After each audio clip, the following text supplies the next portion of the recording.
Football world কাপের ইতিহাসে যদি সবচেয়ে সাকসেসফুল কোনো টিম হয়ে থাকে সেটা হচ্ছে ব্রাজিল। বাট 2002-এর ওয়ার্ল্ড কাপ জেতার পরে 2006 এবং 10 ব্রাজিলের জন্য ভালো যায় না।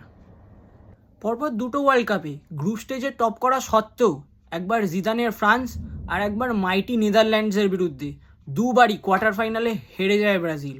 সবাই ভেবেছিল ব্রাজিলের সময় শেষ হয়ে গেছে, ব্রাজিলকে লিড করার মতো প্লেয়ার আর হয়তো তৈরি হবে না। বাট দেন 2010-এ ইউএসের সাথে ডেবিউ করে দ্যাট পারসন।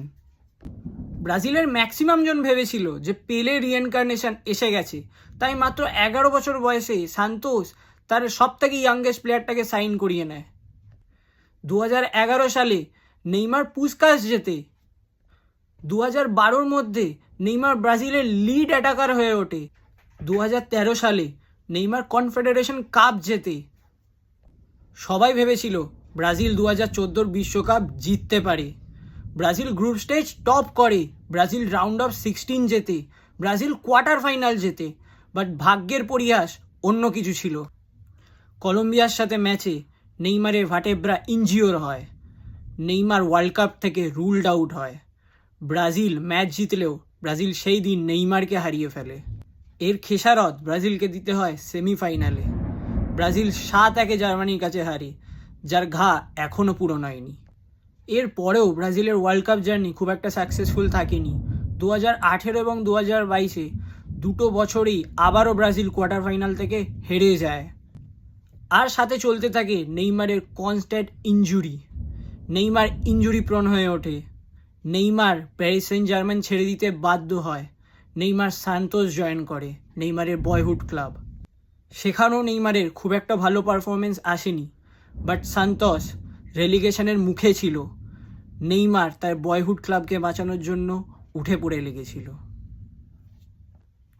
সান্তোসকে নেইমার সেদিন বাঁচিয়ে দিয়েছিল। বাট এত সত্ত্বেও নেইমারকে ব্রাজিলের ফার্স্ট টিম কোয়ালিফাইতে কল আপ করা হয় না। সবাই ভেবেছিল নেইমারের ওয়ার্ল্ড কাপ জার্নি 2022-এই শেষ হয়ে গেছে। বাট দেন সেকেন্ড কল আপে কার্লো অ্যাঞ্জেলোটি নেইমারকে ব্রাজিল কোয়াডে সিলেক্ট করে। ব্রাজিল ওয়ার্ল্ড কাপে প্রথম ম্যাচটা মরক্কোর সাথে ড্র করলেও লাস্ট দুটো ম্যাচে অসাধারণ পারফরমেন্স দেয়। বাট এই ওয়ার্ল্ড কাপে ব্রাজিলের স্কোয়াডকে আগের থেকে স্ট্রং মনে হচ্ছে। নেইমার ছাড়াও এই ব্রাজিল স্কোয়াডটা অনেক স্ট্রং আগের থেকে। বাট কোথাও যেন একটা লিডারশিপ ল্যাক খাচ্ছে। জোগা বনিতো was incomplete without that person who carried Brazil. But কালকের ম্যাচে যখন লাস্ট 10 মিনিটের জন্য নেইমার মাঠে নামে, মনে হচ্ছিল যে ব্রাজিলের প্রিন্স আবার ফিরে এসেছে। Now this is the last chance for the Prince.